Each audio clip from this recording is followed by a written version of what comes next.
Hello, today we are going to have a look at some of the prints of Michael Rothenstein. Michael Rothenstein is a painter and he's a printmaker as well. He was born in 1908 and he's a contemporary of people like Victor Passmore, Derek Greaves, Patrick Caulfield. He's that sort of era. Particularly today we're going to look at him as a printmaker.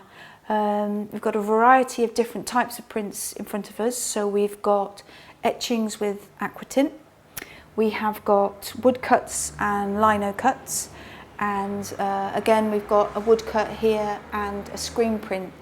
And I think there's a bit of a clue there in Michael Rothenstein as a printmaker. He was very experimental, so he was very good at working with the methods in their true form, but he's also very good at taking the processes and muddling them up together. So you get, as we said, woodcuts with lino cutting, you get woodcuts with screen printing, and very experimental. When he was running an edition, there's often lots of variations on colour and finishes, registration slightly isn't always exact. So what we can do here is look at some of his work in close-up. I like this etching and aquatint up here in particular because we've got fantastic examples of the aquatinting which gives you these lovely tones in the work. But also he does things which other people, printmaking etchers, tend to steer away. You get something called foul bite on an etching, and it's where the white areas aren't perfect, but he uses that to his advantage, and it gives you that, particularly in this with horse and factory, it's a landscape, but it's also got that industrial nitty-gritty sort of harshness to it as well. So he's not only giving you an image of a place, but he's also giving you that that sense of place in the way that he's working, because it isn't pristine, it's not perfect, you know. And I think that's a terrific piece. So now we're going to look at a few more of Rothenstein's prints, and then we're going to show you a wonderful little film that we made last year with writer and critic Mel Gooding.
Michael, I think, has in many ways been undervalued as an artist. I personally think that he is a major British artist. He is certainly a major figure in terms of the development of printmaking in the 50s and 60s particularly. What happened then was what Michael himself called a print explosion.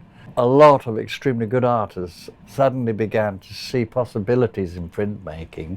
Among these artists were Robert Rauschenberg, Andy Warhol, Jim Dine, and many others. And that was really the name of the game, that suddenly printmaking from being what you might call a secondary medium alongside their major work, which might be painting or sculpture or whatever. Rothenstein at a certain point in his life, realized that it was printmaking that he wanted to do as his primary medium, because it suited him, I think, temperamentally, the way in which he wanted to reveal what a print technique could reveal about the world that couldn't be done or revealed in any other way but through a print medium. Michael was brought up in an extraordinary family. His father was the great William Rothenstein. He was the principal of the Royal College of Art, and this made him a very powerful figure. He was also a collector, so the house was full of art. Michael, as a child, did endless drawings. These were all kept by his parents. They're very, very interesting because they're incredibly lively. They often feature acts of extreme violence or warfare or whatever. And on the other hand, there are paintings and drawings that reflect his surroundings, which were in many ways very idyllic. He went to art school very early. He was only 14. Quite late in his teens, he developed a glandular disease called myxedema. He suffered from debilitating depressions all through his young manhood for something like 16 years. When he actually came back to a vital and happy awareness of the world, he came back to it with an enormous intensity. He was aware of this ever after. He had known what it was like to suffer depression, what it was like to suffer a dulled response. From then onwards, he was hyper excited, really, by what went on around him and what was happening to him. One of the things that strikes me about his prints, again and again, is that they have a certain roughness to them. The world for Michael Rothenstein had a kind of a braided surface and jagged edges. That rhapsody was at the excitement of both the violence and the passion of the world, and I think that meant that he had a very, very close interest in all human activity which involved intensity of response, intensity of experience. He was obviously very, very interested in sex and violence, and that is reflected in many of the images he made. The man himself was gentle, almost childlike in his innocence at the world, and continually amazed at things that were going on, loving things that were going on, loving the garden, loving the things he encountered when he went for a walk, loving looking at the horses, looking at the cockerels in the farmyard, looking at buildings. But there's always in Michael, I think, an undertow, always a sense that things are not exactly as they appear. There's always some kind of tension, some kind of energy at work behind what looks still and beautiful and ordinary. And the revelation of what lies behind the ordinary is, in a way, that was the purpose of his art. And printmaking served that purpose perfectly, especially when he moved from conventional printmaking, lithography and so on, and began to experiment with direct printing. And the combination of direct printing from the object, from the surface given, a piece of wood, a tabletop, a metal ring, by direct printing from these objects, what you got was an immediate impress of the aspect, one aspect of the surface of the world.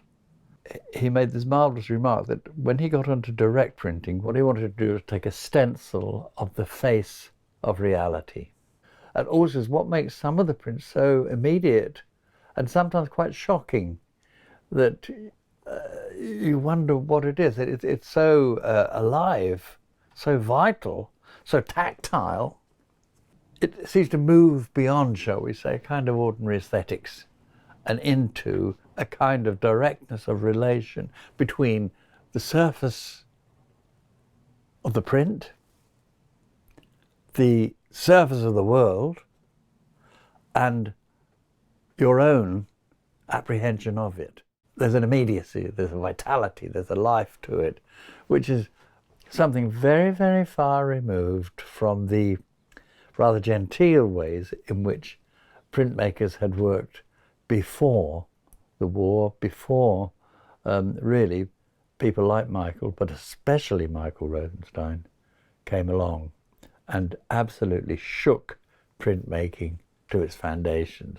Rothenstein also had an almost obsessive interest in the way in which society is recorded through photography, so that he then discovered that you could juxtapose the surface of a piece of wood with a photograph by putting them together and then doing all sorts of other things with them, pouring ink over them, arbitrarily adding colour. And all these things being brought together can produce an electrifying a combined image by being placed together, a new kind of energy. Now, this to some extent accounts for Rothenstein's interest, which he exercised in many ways in collage, bringing one thing from one world and putting it alongside something from another world. Rothenstein was adept at making these connections, at putting things that don't belong together in such a way that you suddenly see, yes, that relates to that in a way that nobody had ever thought of before. Suddenly abandoned photography. He abandoned collage or montage, and he went back to the most primitive printmaking techniques, which is the woodcut. I think he did that because, again, it gave him directness. It also allowed him to juxtapose one thing with another, but these times taken from the same medium. One part of the print may have the image of a sunset or a rainbow, done very crudely, very simply. Another one may have something like a dog or a cat or a tiger. And then there may be figures which are drawn into the block and print out in the most stark and almost caricatural way. And I think this phase of his work was a deliberate provocation. A lot of people, I think, have found these late woodcuts difficult, but I think if you look at them with care and attention, I think they become more and more marvellous and more magical, and more, I think, the expression of a visionary approach to the actual nature of the world. Michael Rothenstein's first print was in fact commissioned by school prints just after the war. It has two steam tractors, and in the foreground are two men with a saw rip-sawing a tree trunk from one of the felled trees. What interests me especially is that it, in a curious way, anticipates so much of what Rothenstein was to do when he finally became a printmaker, proper printmaker in his own right. It shows wood being torn. It shows a simple act, felling a tree, chopping it into sections, an act of violence. The tree that is being sawn is shown with a violent star-like red image coming through it, almost as if the inside of the tree is like fire or alive. So you have this thing of a beautiful, splendid thing felled, and then you have it being coarsely, roughly, violently sawn into pieces. And the life of the tree is certainly suggested by these bright red blood-coloured stars that replaces the grain, so to speak.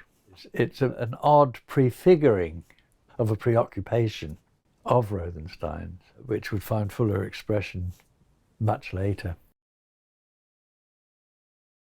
A good example of what I mean by an image prefigured by timber felling in Essex is called RIP. RIP means RIP is spelled RIP. RIP means, of course, rest in peace. And what we have is a figure that is, in its outline and shape and feel, one might say, like that of a human body. It's like a torso.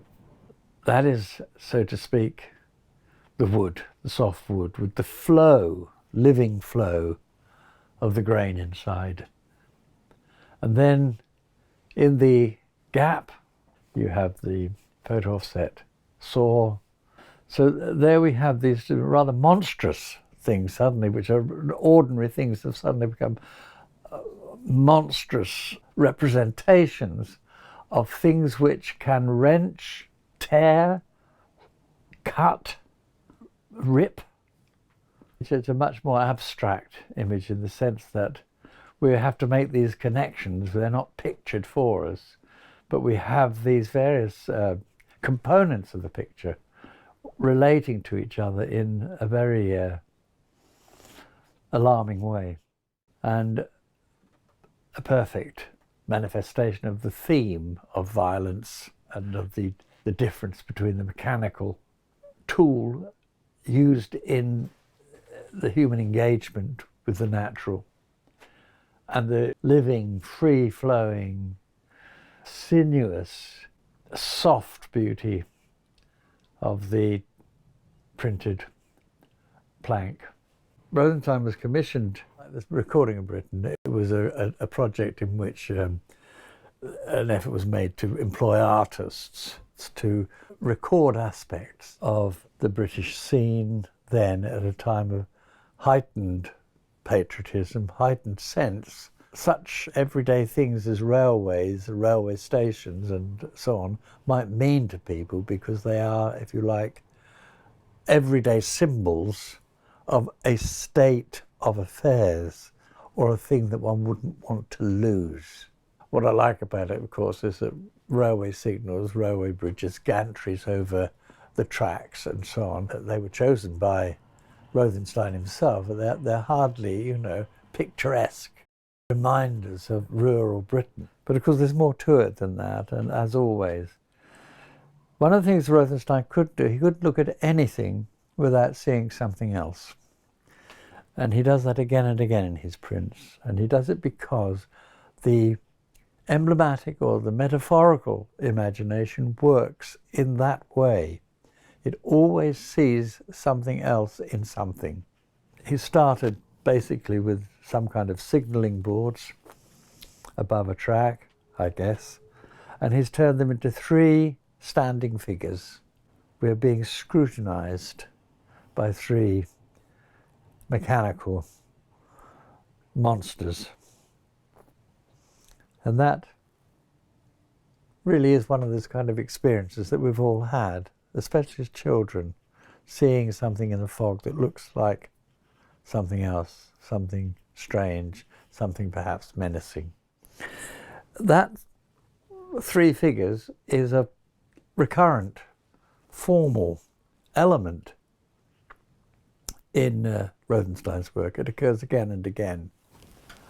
And he saw it as a recurrent thing in himself. He thought it came from somewhere very, very deep, that artists who work a great deal cannot help but arrange things in particular ways that are characteristic, idiosyncratic, that in a way identify them. Here I'm looking at 2 prints. One is 1960 called Cockerel, and one is called Butterfly Bird, and that's dated 1987. Both of them take the cockerel, which he was continuously returning to as a motif.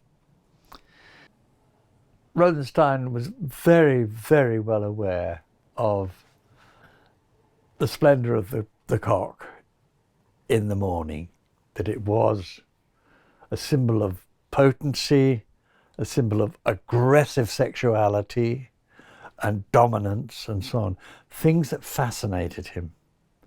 If we look at the earlier image, the almost phallic intensity of the outstretched head and neck of the cockerel, the way in which the cockerels wattle, which is of course a sign of, a signal of, a declaration of its potency to the other birds, the hens, in the farmyard, giving the cocorico, cock-a-doodle-doo of the dawn cry. I am here. I am the cock of the walk. I am the boss in this particular farmyard. It's kind of energy, amoral, without any kind of responsibility except to be resplendent and to be a symbol almost of the dawning, of the new day, of the sap rising, of the spring. All of those things clearly totally fascinated him. This later image, he's called Butterfly Bird. It's fanciful. It's a fanciful image, a woodcut. What's happening? The whole world is waking up, and all the wings, which are the butterfly wings of this butterfly bird, are kind of themselves buildings, or themselves great, powerful, seeming like built things. In other words, the natural world that is represented by the cockerel itself takes into itself the human world, the building of the city, the flying of the flag, the flying of the flag. Up goes the flag, up the flagpole in the morning. What is that a symbol of? Here is the buildings themselves all can take off. The world of nature and the world, if you like, of culture are all actually part of the same energetic life force. They are manifestations of the same energetic life force. Rothenstein, to my mind, was one of the most significant of post-war British artists. But because he chose very deliberately to, as it were, to exercise his art through the medium, through printed media, at a time when collectors, dealers, writers, other artists had not yet understood that a major artist can operate more or less exclusively through printed media. The print itself has always been seen as a kind of secondary phenomenon to the major artistic phenomena of painting and sculpture. It meant that he never really achieved the kind of recognition or status as an artist that I think are his due.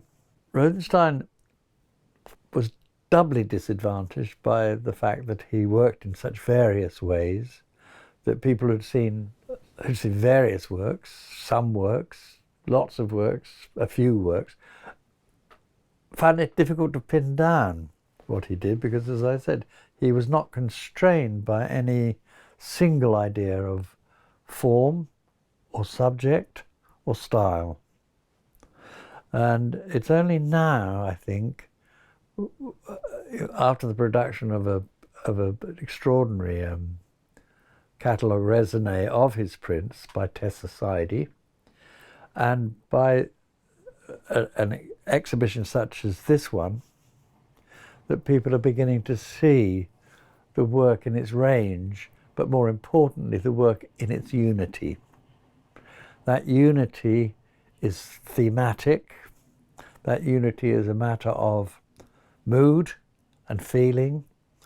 That unity is the unity of a particular imaginative take on the world, one that is utterly receptive to its variety, its diversity, its strangeness, and its beauty. I think Rothenstein, working as he did, discovered in the theatrical sense. He opened the veils and opened the curtains and allowed the light of the world and its all the terrible things and all the beautiful things that happen in the world, all the violent things and all the constructive things, all to come through like the light of day, and I think it makes him a very, very considerable artist.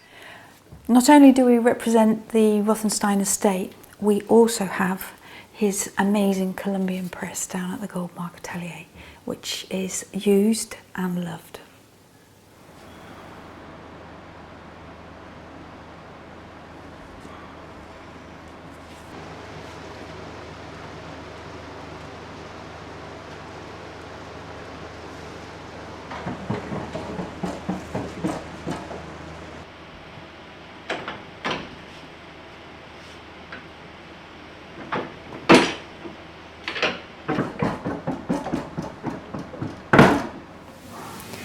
Well, I hope if you've not seen any of Michael Rothenstein's work before, you found our introduction interesting, enlightening. From one experimentalist to another, we've got a fantastic selection of Mike Dodd pots to finish with today. These are his textured vases. Now, this is only really a small part of what Mike does, who has a very broad range of work.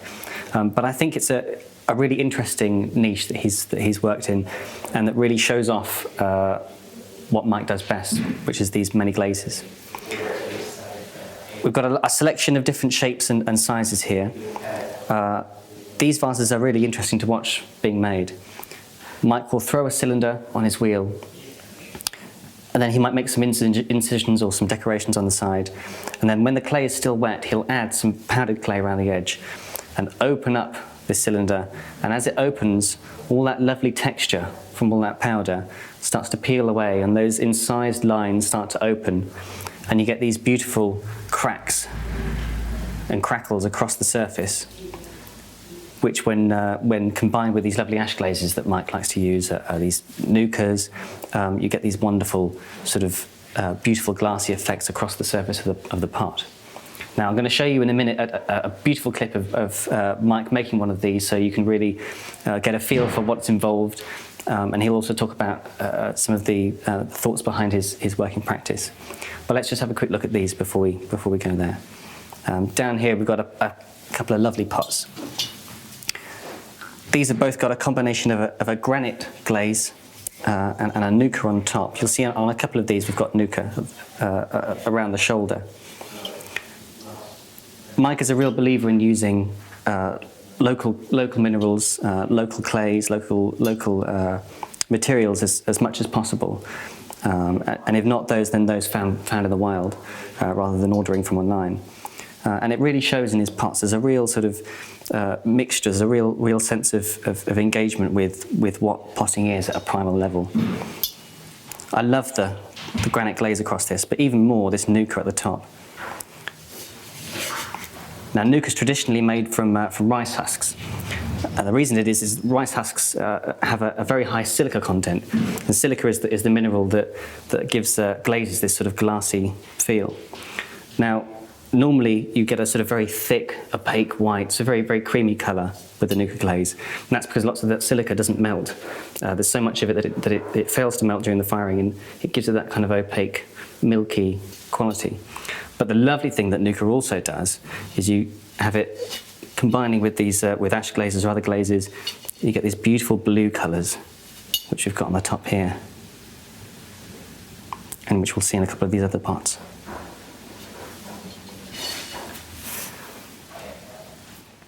This very simple technique means that Mike can really play with it however he wants. He can achieve all sorts of different shapes. So if you see up here, this is just some very basic incised lines along the side here. This is a pair of ash glazes on this pot. Really beautiful. It's almost like a sort of crocodile skin or something.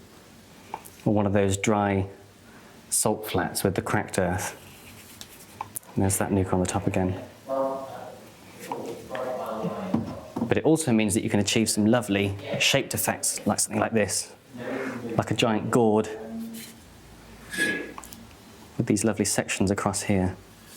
And then contrasting along the top, these lines that you can just about make out here. I think to really get a feel for what these pots are like, and for what's involved in making them, they're very, the surface of them is very delicate once they've been thrown. You have to be very careful with them, getting them to the kiln. And Mike has worked an awful long time working out which glazes he can use with this surface technique, so that it doesn't sort of fall off and ruin the pot. So I think to really get a sense of what's involved in that, we'd best go to Mike himself.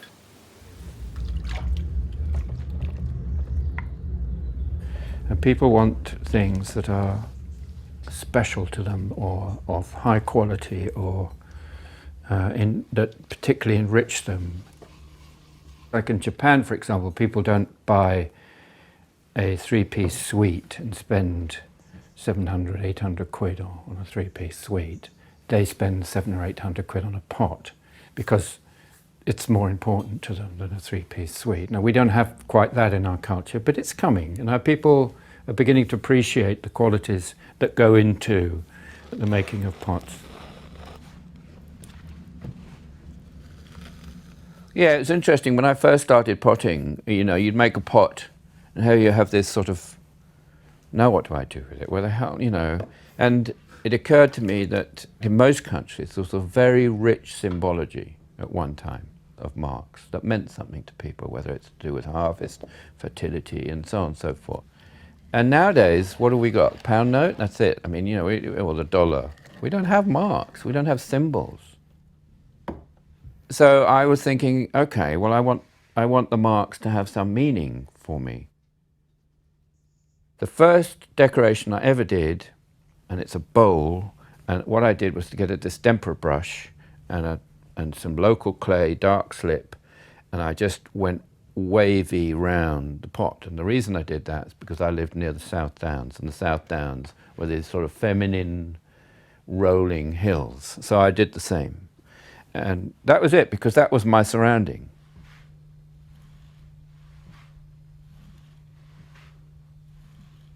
I think the earliest pots were people made baskets. They went to the river, they lined the baskets with clay, they filled it with water and brought the water back to their little huts.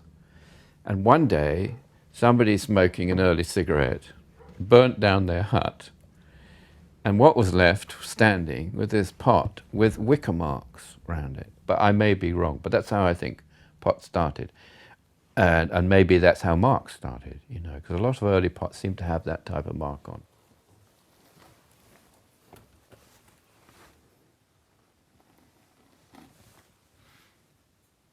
The pressure of modern life tends to close us down. Because we're so busy, and I love that word, busyness, business tends to close us down if we don't have the skills to open ourselves up. If that can quieten down, then you begin to see things in a way which is very quiet, but relates to your inner vitality rather than your intellectual thought process, which can be very deadening.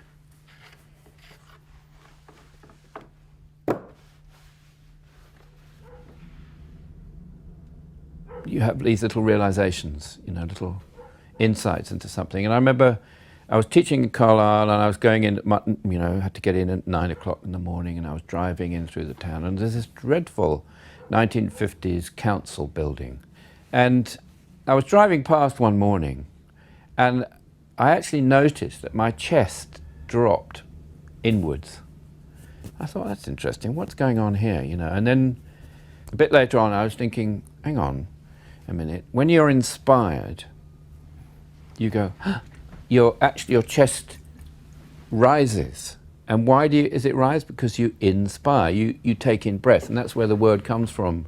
And I started to think that an awful lot of things in our modern world, the plastics and the tinsely stuff, and they're all sort of, they don't lift, they're not enriching and enlifting and enlivening, they're actually deadening.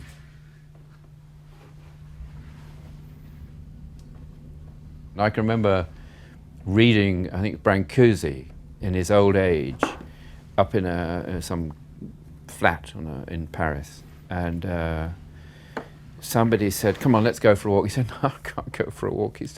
I said, "One tree's enough for me." He said, "This glass of water's enough for me. I mean, look at the beauty of this glass of water." So here's someone whose mind was just fully open to the immediacy of beauty.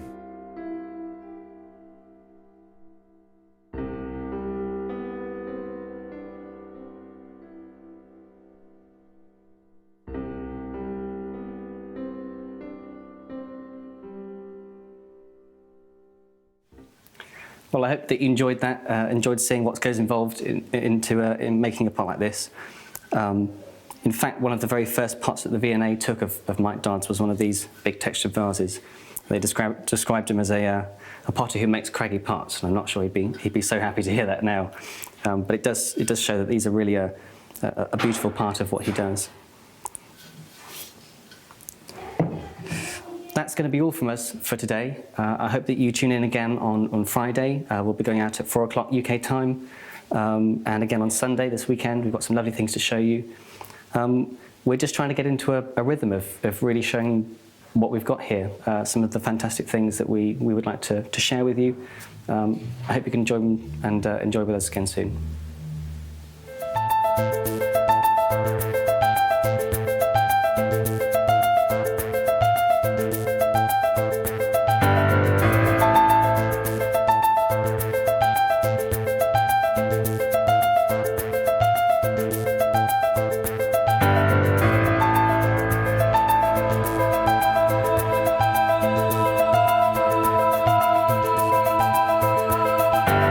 We need to educate, entertain our customers.